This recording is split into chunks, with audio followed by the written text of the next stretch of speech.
Backstage Pass. I'm Tara. My guest today is the exotic goddess, Mandy Leon. Hello. Hi, Thank you for having me. Yes, thank you for joining us. So you are the MCW Women's Champion. Yes. So, and for our fans who may not know that, she just recently won this title, and we are so happy to say congratulations to you. Thank you. I appreciate it. Yes. Long time in the coming. Yes. A long time in the making. I just wrestled. You know what I meant. Right, so we were in the middle of our Autumn Armageddon tour, so we were very lucky to get a chance to sit down with Mandy and get a little bit of background from her and find out, what she's been up to. Yeah, So- I'm excited. Ask away. All right, well, you made your debut in what, like 8 years ago? Oh gosh, it may have been been? longer. Ugh. I started training towards the end of 2012 and Oh, wow, debuted in 2014, so approaching the 10-year mark almost. Gosh. And my first match ever with MCW was in 2014. Yeah. And I was just talking to someone about that. It was it was like a nightclub. I can't remember the name of it. It was in 2014. I wrestled gosh. Cherry Bomb. Now I'm trying to think where it was. It was Booker T.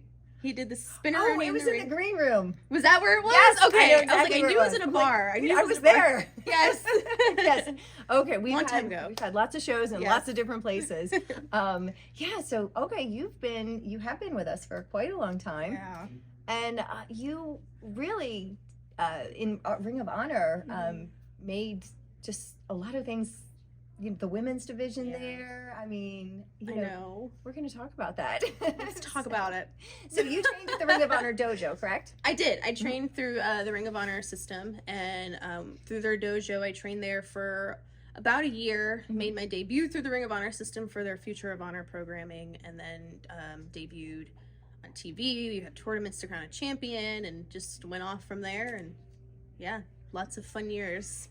Yes, and Women of Honor. Yes. And tell us a little bit about that, how that featured the women that were coming up through the organization. So when I started training at Ring of Honor, there wasn't a women's division at all. And I was very fortunate enough to get the opportunity to train with them at the time. People like Jenny Rose and Mischief and so many other people like Daisy Hayes and Sarah Del Rey. They would have matches, but it was never a women's division in Ring of Honor.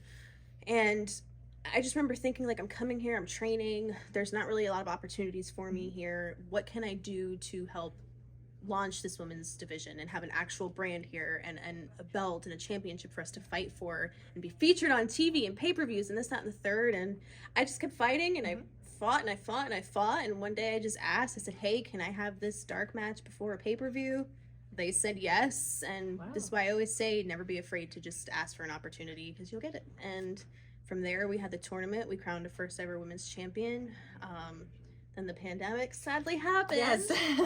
So much momentum, and then all of a sudden. That was the thing with Ring of Honor. It's like we had so much momentum, and then it went up and up and went down and down, and then it went up again, and then the pandemic happened.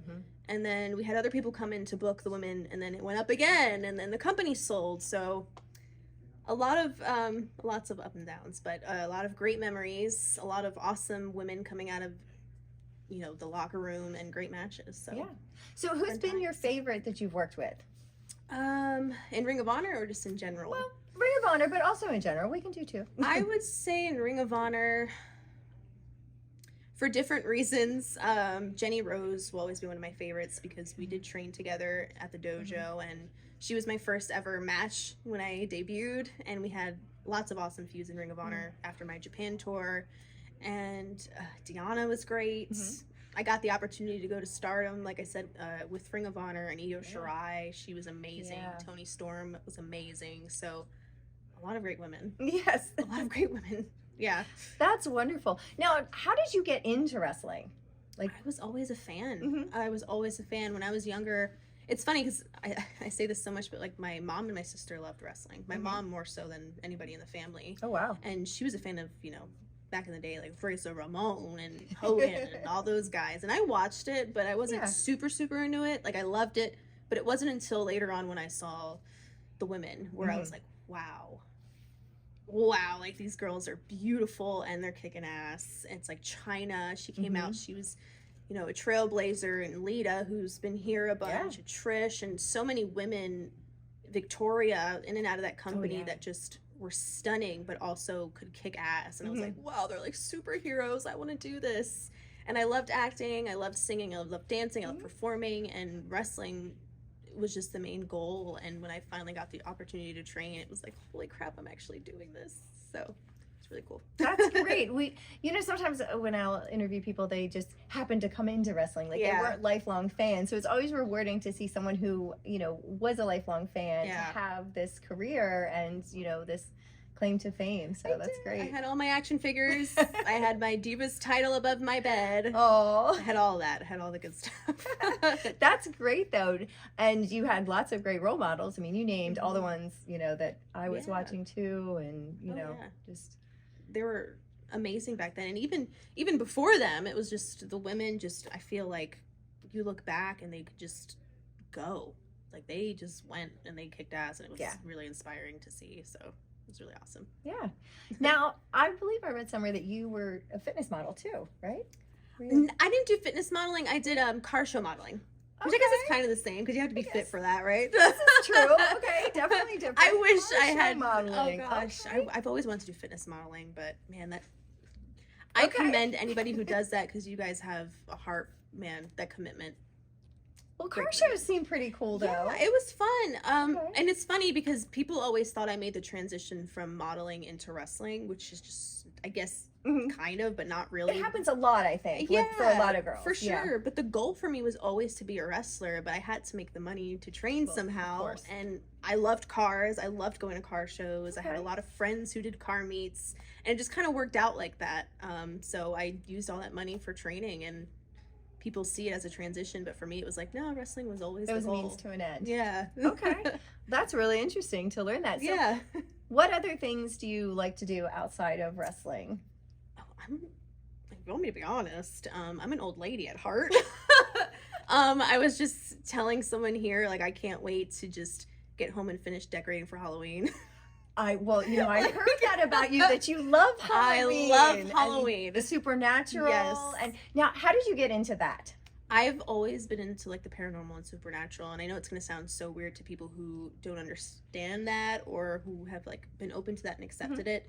But growing up, like the Cuban side of my family was always into like Santeria and like witchcraft. And I know that sounds really weird. No, it doesn't. But I'm not going to put a spell on you. No, I think it's fascinating, honestly. But I've always like kind of been a nerd for paranormal, and I've just always been really invested in like, psychic abilities and what's after death and just the spiritual, and not to get super deep into it, but I've always loved that stuff. And I never talked about it because I thought it was weird. And it's so cool as you grow up now. I feel like it's accepted now. So many people talk about the paranormal. Well, there's YouTube channels, and there's people are doing it on TikTok. Exactly. And there's movies. Exactly. So it's cool to see that. I think culturally it's become more mainstream to talk about it. For sure. So when I hear people talk about it now and I see those TikToks and stuff, I'm like, wait, what? People are into this? Yeah.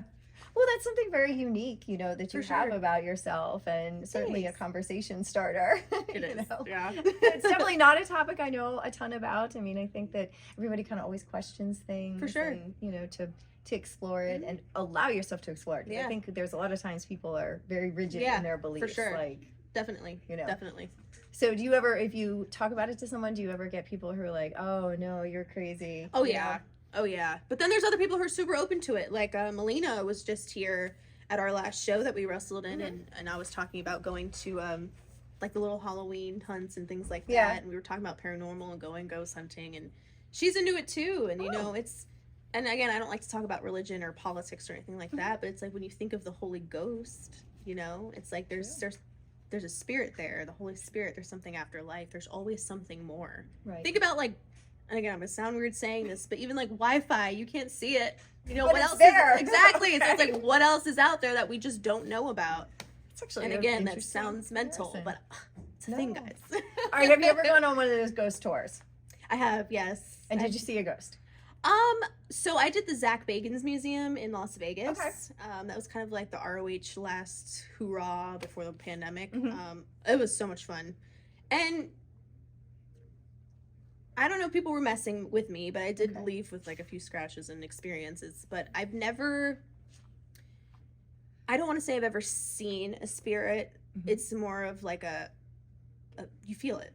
Okay. Like you feel an energy. You feel a presence. Okay. Yeah, because I grew up in haunted houses and stuff, and it's crazy.